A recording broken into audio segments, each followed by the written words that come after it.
hoida ja edasi viia nii vabadussõja kui ka Sinimägede vaimu ja kasvatada noori Eesti patriootidena ja kaitsetahet Eesti noortes.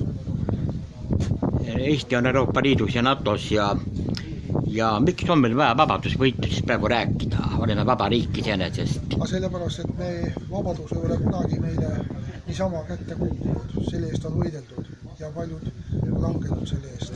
Ja nende meeste mälestust tuleb hoida.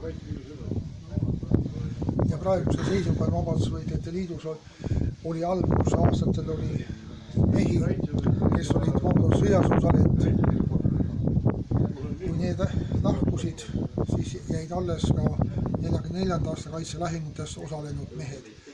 Ja praeguse seisuga on ühinenud Vabadusvõitlejate Liiduga need mehed, kes aastatel 90–94 taastasid Eesti kaitsejõud, politsei, piirivalve ja Kaitseliidu.